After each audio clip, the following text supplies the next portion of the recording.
Hi செல்லகுட்டீஸ், இன்னைக்கு நம்ம step by step ட்ராமாவுடைய next அதாவது ஃபைனல் எபிசோட் தான் நம்ம பார்க்க போகிறோம். வாங்க இப்போ நம்ம வீடியோக்குள்ளே போகலாம். போன எபிசோட் லாஸ்ட்டில் கன்ஸ்ட்ரக்ஷனில் ஏதோ ப்ராப்ளம்னு ஹீரோயின் வந்திருப்பாங்க. என்னன்னு பார்த்தா மெட்டீரியல்ஸ்லாம் வந்து பார்த்தீங்கன்னா லோ குவாலிட்டியில் வந்திருக்குதுன்னு சொல்லிட்டு கன்ஸ்ட்ரக்ஷன் நடக்கிற இடத்துல அங்கே இருக்கிறவங்க எல்லாருமே நம்ம ஹீரோயின் மேலே வந்துட்டு அட்டாக் பண்ண கரெக்டான இடத்துக்கு நம்ம ஹீரோ வந்துடுறாப்ல. இப்போ நம்ம ஹீரோ எல்லாருக்கிட்டையும் சாரி கேட்டுட்டு இருக்காரு. இந்த மாதிரி மெட்டீரியல்லாம் வந்துட்டு லோ குவாலிட்டியில் இருக்கிறது வந்துட்டு காரணம் வந்துட்டு நாங்கள் வந்துட்டு பெஸ்ட்டானது தான் வந்துட்டு சூஸ் பண்ணோம். எப்படி லோ குவாலிட்டி வந்ததுன்னு தெரியல, எங்களுக்கு கொஞ்சம் டைம் கொடுங்க, நாங்கள் இதை சரி பண்ணிடுறோம்னு சொல்லிட்டு சொல்ல. ஆனாலும் கன்ஸ்ட்ரக்ஷன் நடக்கிற இடத்துல வந்துட்டு நம்ம பாட்டியோடைய கம்பெனியில் இருக்க ஆளுங்கள்லாம் நம்ம ஹீரோயின் அட்டாக் பண்ண வர, ஆனால் அதில் அடி வாங்குறது என்னமோ நம்ம ஹீரோ தான். ஹீரோயின் எல்லாருக்கிட்டையுமே சாரி கேட்டுட்டு ஹீரோவை அங்கேருந்து கூட்டிகிட்டு போகிறாங்க. நாங்கள் சீக்கிரமே இந்த பிரச்சனையை சரி பண்ணுறோன்னு சொல்லிட்டு. ஆக்சுவலி இந்த பிரச்சனைக்கெல்லாம் காரணம் பாட்டி கிடையாது, அங்கிள் தான். பிகாஸ் ஏன்னா அங்கிள் வந்துட்டு பாட்டி வேலையை விட்டு தூக்கிட்டாங்க, அவரோட சிஇஓ பதவி வாங்கிட்டதுனால அங்கிள் தான் இந்த மாதிரி வந்துட்டு ஹீரோவுடைய மெட்டீரியல்ஸ் எல்லாத்தையுமே மாற்றி வச்சு இப்படி ஒரு பிரச்சனையை உருவாக்கி இருப்பாரு. இப்ப பாட்டி வந்துட்டு பின்னாடி ஹீரோ ஏதாவது ப்ராப்ளம் கொடுத்தானா கண்டிப்பா அதுக்கு நீங்க தான் பொறுப்பு, நான் ஏதோ ஹெல்ப் பண்ண மாட்டேன்னு சொல்லிட்டு இருக்கேன். ஆன்ட்டி அதெல்லாம் பிரச்சனை எல்லாம் எதுவும் வராதுன்னு சொல்றாங்க. ஹீரோயினுக்கு வந்து பாத்தீங்கன்னா நல்லா திட்டு விழுந்ததுன்னு சொல்லிட்டு ஹீரோவுடைய தங்கச்சி கன்ஸ்ட்ரக்ஷன் நடக்கிற இடத்துல வந்துட்டு சந்தோஷப்படுறா. ஆனா ஹீரோக்கு அடிபட்டுருச்சுன்னு தெரிஞ்சோடனே அங்கிருந்து ஹீரோ பக்கத்துக்காக ஓடுறான். இங்க நம்ம ஹீரோயின் ஹீரோக்கு மருந்து வச்சிட்டு இருக்காங்க. என்னதானே அடிக்க வந்தாங்க, நீ எதுக்கு நடுவுல வந்தான்னு கேட்க ஹீரோ ஏன்னா நான் உன்னை லவ் பண்றேன்னு சொல்ல. ஹீரோயின் உடனே நான் தான் உன்னை பிரேக்கப் பண்ணிட்டேன்னு சொல்ல. இங்க பார் பிரேக்கப்லாம் கிடையாது, ஓகேவா, அதெல்லாம் சும்மா லொல்லலாக்கி, நீ கண்டிப்பா என்னோட லைஃப்ல வேணும், உனக்கா நான் என்ன வேணாலும் பண்ணுவேன், இந்த பிரச்சனையை நான் சீக்கிரமா தீர்த்துருவேன்னு சொல்லிட்டு இருக்கேன். இது எல்லாத்தையுமே தங்கச்சிக்காரி நின்று கேட்டுட்டு இருக்கா. அவளுக்கு ரொம்ப கோவம் வருது. அட் அ டைம்ல நம்ம தங்கச்சிக்கும் ஹீரோக்கும் சேர்த்து கால் வருது. ஸோ நம்ம ஹீரோவும் தங்கச்சியும் ரொம்ப ஷாக்கிங்கா பேசிட்டு இருக்காங்க. ஆஃபீஸ்க்கு குடுகுடுன்னு ஓட அப்பதான் தெரிய வருது ஆக்சுவலி வந்துட்டு பாத்தீங்கன்னா இந்த கவர்மெண்ட் இதுல இருந்து வந்திருப்பாங்க. இந்த மாதிரி வந்துட்டு பில்டிங்கோடைய மெட்டீரியல்ஸ் எல்லாம் லோ குவாலிட்டியில் நீங்க பண்றீங்களாமே, மக்கள்லாம் வந்துட்டு உங்க மேல வந்துட்டு கம்ப்ளைண்ட் கொடுத்துருக்காங்க, அதை வந்துட்டு விசாரிக்கிற ஆஃபீஸரா தான் நான் இங்க வந்திருக்கேன்னு சொல்லிட்டு ஹீரோவுடைய தம்பி வந்து நிக்கிறான். ஆக்சுவலி இவன் பாட்டியுடைய கம்பெனில இருந்து தான் வந்திருக்கான். ஸோ பாட்டியுடைய கம்பெனியும் சேர்ந்து தானே ஹீரோவுடைய கம்பெனி கூட இருக்கு. ஸோ இப்போ வந்துட்டு ஹீரோ கிட்ட வந்து கேள்வியை சரமாரியா கேட்டுட்டு இருக்கா. ஹீரோ இவன் எப்படா இந்த பதவியில வந்தான் அப்படின்னு சொல்லிட்டு ஹீரோ வந்துட்டு அவனால முடிஞ்ச அளவுக்கு ஆன்சர் பண்ணி இந்த விஷயத்தை நாங்க சரி பண்ணிடுறோம்னு சொல்லிட்டு இருக்கா. ஹீரோவுடைய தங்கச்சியா நம்ம ஹீரோவை தனியா கூப்பிட்டு ஹீரோயின் மேலதான் எல்லா தப்புன்ற மாதிரி சொல்லிடலாம், ஏன்னா ஹீரோயின் தானே இந்த ப்ராஜெக்டை பார்த்துட்டு இருந்தான்னு சொல்ல. ஹீரோ அதெல்லாம் முடியாது, ஹீரோயின் மேல ஏன் போனோம், ஏன்னா ஹீரோயின் தான் ரிசைன் பண்ணிட்டான், இந்த ப்ராஜெக்டை வந்துட்டு ஃபுல் அண்ட் ஃபுல் எடுத்து வந்துட்டு பண்றதே வந்துட்டு நான் தானே அப்படின்னு சொல்லிட்டு ஹீரோ அவன் மேல பழிய போட்டுக்க.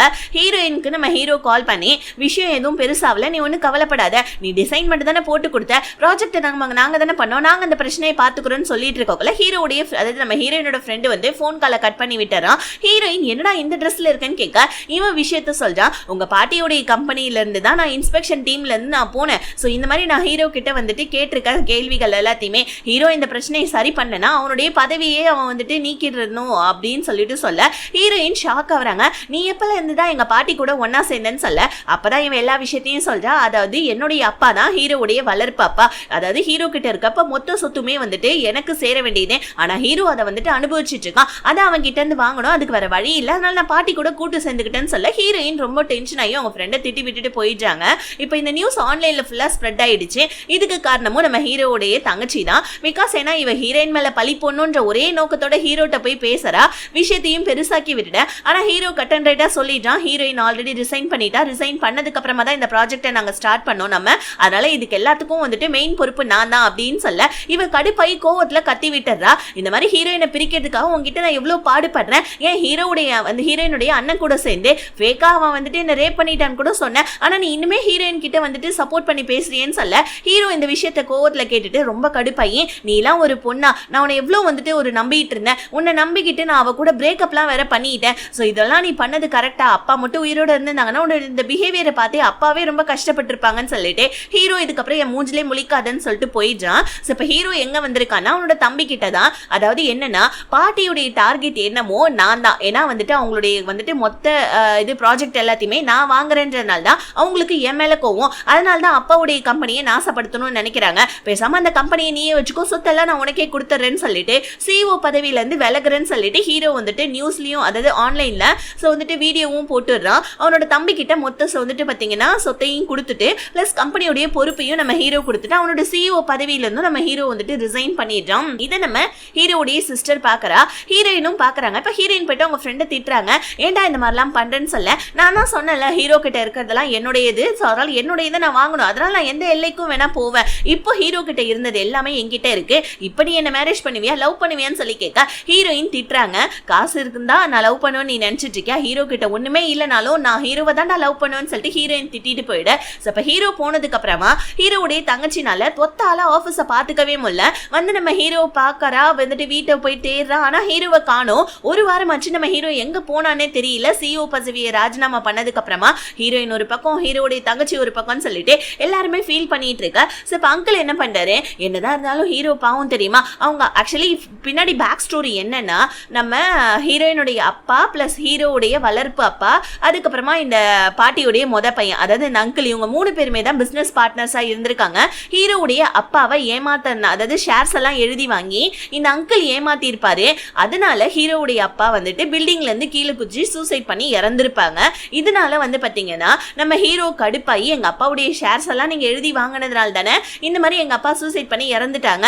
இதுக்கப்புறமா உங்க கம்பெனில எந்த ப்ராஜெக்ட் வந்துட்டு நடந்தாலும் அதை நான் எடுத்து உங்ககிட்ட இருந்து புடுங்கி நான் பண்ணுவேன்டான்னு சொல்லிட்டு ஹீரோ வந்து பாத்தீங்கன்னா அப்பையில இருந்தே கம்பெனியை உருவாக்கி ஒரு பெரிய நிலைமைக்கு கொண்டு வந்து ஹீரோயினுடைய பாட்டி கம்பெனிக்கு எந்த ஒரு ப்ராஜெக்ட்டுமே போவாத மாதிரி ஹீரோ இதெல்லாம் பண்ணிட்டு இருந்திருப்பான் போல இருக்கு.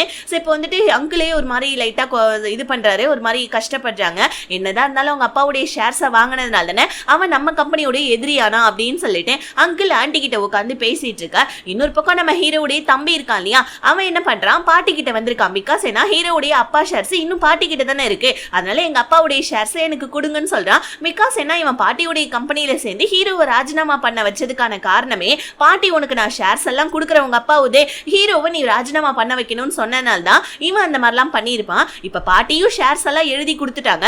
இதனால இந்த சந்தோஷத்துல தன்னோட தங்கச்சி கிட்ட பேச வர தங்கச்சிக்காரி அசிங்க சிங்கமா திட்டிட்டு இருக்கா. இந்த மாதிரி அப்பாவுடைய பழைய ஷேர்ஸை வாங்குறதுக்காக தான் இந்த மாதிரி அண்ணனை நீ வந்துட்டு சிஓ பதவியில இருந்து விலக்கணியா, நீ எல்லாம் நல்லா இருப்பியான்னு சொல்ல.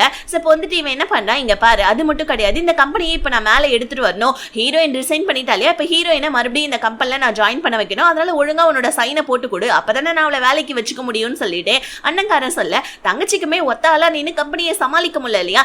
தங்கச்சிக்காரியுமே ஹீரோயினை மறுபடியும் வேலைக்கு சேர்த்துக்கிறதுக்காக அப்பாயின்மெண்ட் ஆர்டர்ல சைனை போட்டுட நம்ம ஹீரோயினுமே இப்ப வந்துடுறாங்க. இப்ப ஹீரோயின் தான் மொத்த ப்ராஜெக்ட் ஒர்க்கையும் பண்றாங்க. இப்படியே ஒரு மாசம் அப்படியே ஓடிடுது. வந்துட்டு கவர்மெண்ட்ல இருந்து இன்னும் அப்ரூவல் வரல போல இருக்கு. நம்ம ஹீரோயினும் டெய்லி ஹீரோவை காண்டாக்ட் பண்ண ட்ரை பண்றாங்க. ஆனா போன் சுவிட்ச் ஆஃப்ல இருக்கு. ஒரு நாள் நம்ம ஹீரோயின் யதார்த்தமா அவங்க அப்பாவுடைய அம்மாவுடைய வீட்டுக்கு வந்து பார்க்க அங்கதான் ஹீரோ இருக்கான். நீ எப்படா இங்கன்னு கேட்க, ஹீரோ நான் 1 மாசமா காணாமலாம் போல, நான் 1 மாசமா இங்கதான் இருக்கேன், நீ இங்க வருவேன்னு பார்த்தா நீ தான் ஆபீஸ் ஒர்க்ல இங்க வரவே இல்லையேன்னு சொல்ல, ஹீரோயின் ஒழுங்கா ஆபீஸ்க்கு வா, ஆபீஸ்ல எவ்வளவு பிரச்சனை தெரியுமா போயிட்டு இருக்குதுன்னு சொல்ல. ஆனா நம்ம ஹீரோ இல்ல, நான் வந்துட்டு வேற ஒரு முடிவுல இருக்கேன், என்னோட வந்துட்டு வேற ஒரு தாட் போயிட்டு இருக்குது, அதனால இப்போதைக்கு நீ தான் ஆபீஸ் பாத்துக்கிறதுக்கு சரியான ஆளு, நான் சிஓ எல்லாம் இருக்க மாட்டேன்னு சொல்லிட்டு நம்ம ஹீரோ சொல்ல. இப்ப நம்ம ஹீரோயின் அதாவது கவர்மெண்ட் கிட்ட இருந்து அப்ரூவல் வாங்குறதுக்காக ரொம்ப ட்ரை பண்றாங்க. ஹீரோவுடைய தங்கச்சியா மட்டம் தட்டிக்கிட்டே இருக்கா நம்ம ஹீரோயினை, உன்னால இந்த ப்ராஜெக்ட பண்ணி முடிக்க முடியாதுன்னு. ஆனா நம்ம ஹீரோயின் கண்டிப்பா நான் இதை பண்ணி முடிச்சிடுவேன், அப்பயாவது உனக்கு என் மேல இருக்க கோவம் போட்டும், அப்பயாவது நான் வந்துட்டு இந்த கம்பெனிக்கு உண்மையா இருக்குன்றது உனக்கு தெரிய வரட்டும்னு சொல்லிட்டு ஹீரோவுடைய தங்கச்சி கிட்ட சொல்ல. இப்ப டெய்லி நம்ம ஹீரோயினை டிராப் பண்றது என்னமோ ஹீரோவுடைய தம்பி தான். ஒரு நாள் என்ன ஆகுது, நம்ம ஹீரோ வந்துட்டு பாத்தீங்கன்னா ஹீரோயினை பாக்கிறதுக்காக வரான். பட் ஆனா வேணும்னே தம்பிக்காரன் கார் எடுத்துக்கிட்டு போயிட்டு நம்ம ஹீரோயினை டிராப் பண்ணிடுறான். ஹீரோவும் குடுகுடுன்னு ஓடி வரான் பாருங்க. கொஞ்சம் தூரம் வந்துட்டு இந்த வயல்வெளியில நடந்து போன போல இருக்கு, கொஞ்சம் இருட்டா இருக்கு. நம்ம ஹீரோ வா நான் உன்னை வந்துட்டு பிகி பேக் தூக்கிட்டு போறேன்னு சொல்லிட்டு ஹீரோயினை பிகி பேக் தூக்கிட்டு போவ. அந்த இடத்துல மின்மினி பூச்சிகள்லாம் வருது. இதெல்லாம் பார்த்துட்டு நம்ம ஹீரோயின் லைட்டா சந்தோஷப்படுறாங்க. 2 பேருமே கொஞ்சம் கொஞ்சமா ஒன்னா சேர்ந்துட்டு இருக்காங்க. ஹீரோயினும் கவர்மெண்ட் கிட்ட இருந்து எப்படியாவது வந்துட்டு ப்ராஜெக்ட் பண்றதுக்கு அப்ரூவல் வாங்குறதுக்கு எல்லா வேலையுமே பண்ணிட்டு இருக்காங்க.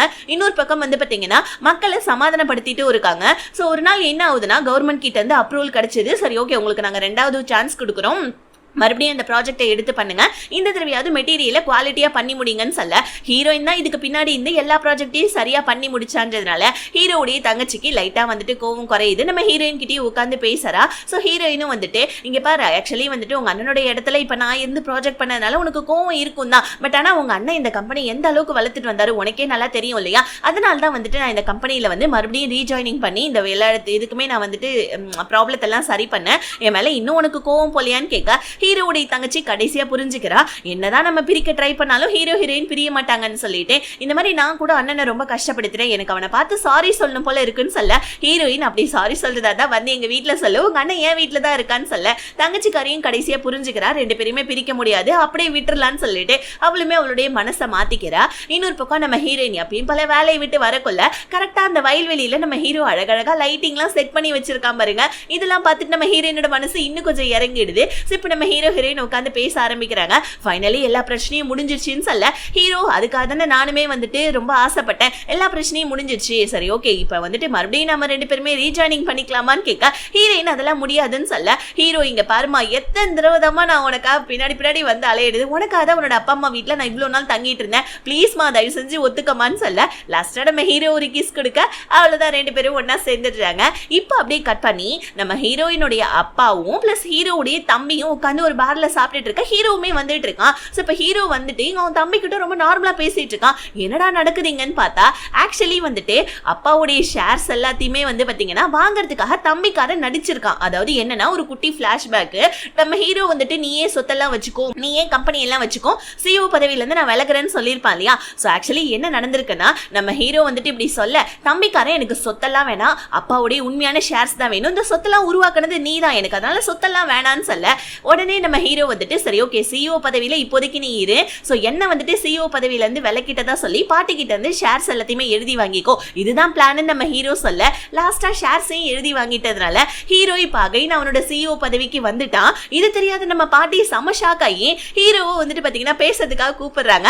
நம்ம ஹீரோவும் ஸோ வந்துட்டு எப்ப பார் சண்டை போட்டுக்கிட்டே இருக்கமே, ஸோ சமாதானம் ஆயிடலான்னு சொல்லிட்டு நம்ம ஹீரோ வந்துட்டு சமாதானம் பேசுறதுக்காக வர, கூடவே தம்பி ஹீரோயினுடைய அப்பான்னு எல்லாருமே கூட்டிட்டு வர, பாட்டி முரடு பிடிக்கிறாங்க, நீ எல்லாம் என்னோட வயிற்று குழந்தை பிள்ளை தானாடா, ஸோ எதுக்காகடா நீ இந்த மாதிரிலாம் ஹீரோ கூட சேர்ந்துட்டு பண்றேன்னு சொல்ல, அம்மா கொஞ்சமாவது நியாயமா பேசுங்கம்மா, நீங்க தான் இன்வெஸ்டரா இருந்தீங்க, அப்ப நானே ஹீரோவுடைய வளர்ப்பு அப்பா, அதுக்கப்புறமா வந்துட்டு அங்கிள், நாங்க 3 பேருமே சேர்ந்து தானமா இந்த பிசினஸ் ஸ்டார்ட் பண்ணோம், நீங்க தான் வந்துட்டு அந்த மாதிரி ஷேர்ஸ் எல்லாத்தையுமே உங்களுடைய பெரிய சின்ன பையன் அதாவது அங்கிள் வந்துட்டு எல்லாத்தையும் எழுதி வாங்கிட்டான், அதனால தானே ஹீரோவுடைய அப்பா வந்துட்டு இறந்து போயிட்டாங்க, அவங்களுக்கு நாங்க சப்போர்ட் பண்றது தானமா கரெக்டே, கொஞ்சமாவது அவங்க பக்கத்துல இருந்து யோசிச்சு பாருங்கன்னு சொல்ல, உடனே நம்ம அங்கிளும் கொஞ்சம் மனம் திருந்திடுறாரு. ஏன்னா ஆல்ரெடி அவர் ஹீரோ பார்த்து கஷ்டப்பட்டார் இல்லையா. ஸோ அவருமே வந்துட்டு அம்மா ஆமாம்மா எத்தனை நாள் தான் நம்ம சண்டை போட்டுட்டே இருப்போம், தயவு செஞ்சு வந்துட்டு இந்த பிரச்சனை நம்ம முடிச்சிடுவோமான்னு சொல்ல, ஆனா பாட்டி அப்பயும் ஒத்துக்கவே மாட்டேன்றாங்க. ஸோ இப்போ அங்கிள் என்ன பண்றாங்க, நம்ம ஹீரோயினோட அப்பா கிட்டையும் பிளஸ் வந்து பாத்தீங்கன்னா நம்ம ஹீரோ கிட்டையும் சாரி கேட்கிறாப்ல, இவ்வளவு நாள் நான் கொடுத்த பிரச்சனை எல்லாத்துக்குமே மன்னிச்சிடுப்பான்னு சொல்ல, ஹீரோவும் பரவாயில்ல அங்கிள்னு சொல்லிட்டு பாட்டி கிட்ட பேச வரான். ஸோ இப்போ பாட்டி என்னமோ மறுபடியும் முரடு பிடிச்சிட்டு தான் இருக்காங்க, ஏன்னா அவங்களோட ஈகோ அவங்களுக்கு தடுக்குது. இப்போ நம்ம ஹீரோ இங்க பாருங்க பாட்டி, நான் உங்களுடைய வருங்கால பேரை வந்துட்டு மருமகனா மாற போறேன், ஸோ உங்க பேத்தியை வந்துட்டு நான் லவ் பண்றேன், இது உங்களுக்கே நல்லா தெரியும், சின்ன வயசுல எங்க அப்பா அதாவது என்னோட வளர்ப்பு அப்பாவும் இந்த மாதிரி ஹீரோயினுடைய அப்பாவும் வந்துட்டு நிச்சயதார்த்தம் பண்ணிக்கிட்டாங்க, ஆனா நீங்க அதை வந்துட்டு கேன்சல் பண்ணிட்டீங்க, இப்போ நானும் ஹீரோயினும் லவ் பண்றோம், நம்ம 2 குடும்பமும் ஒன்னா சேரணும், அதுக்காக 2 கம்பெனியும் ஒன்னா சேர்ந்தா தான் நல்லா இருக்கும், நம்ம வந்துட்டு ஒன்னாவே இருக்கலாம்னு சொல்ல, பாட்டி அப்பயும் ஹீரோ கிட்ட மறுடு பிடிச்சிட்டு தான் இருக்காங்க. ஆனா லைட்டா மனசு மாறிட்டு வந்து நம்ம ஹீரோடைய தம்பி கிட்ட சாரி கேட்கறாங்க, இந்த மாதிரி நாங்க ஷேர்ஸை வாங்கிட்டனால தான் உங்க அப்பா வந்துட்டு சூசைட் பண்ணி இறந்து போயிட்டாரு, அதுக்கான வந்துட்டு தண்டனையா தான் என்னோட பெரிய பையன் ஹீரோயினுடைய அப்பா வந்துட்டு ஜெயிலுக்கு போயிட்டு வந்தான்ப்பா, என்ன மன்னிச்சுடு, ஸோ அதனால வந்துட்டு நான் உங்ககிட்ட இது மன்னிப்பு கேட்கறதுக்கு தகுதி இல்லை, இருந்தாலும் உங்ககிட்ட கேட்கறேன்ப்பான்னு சொல்லிட்டு ஹீரோயின் கிட்டேயும் வந்து அது மாதிரி ஒரு பொண்ணால என்ன முடியும் அப்படின்றனால தான் உன்னை நான் பேத்தியா நான் ஏத்துக்கல, ஆனா ஒரு பொண்ணாலையும் எல்லாம் முடியும்ன்றதை நீ காமிச்சிருக்கமான்னு சொல்லிட்டு ஹீரோயினுமே தன்னோட பேத்தியா ஏத்துக்கிறாங்க.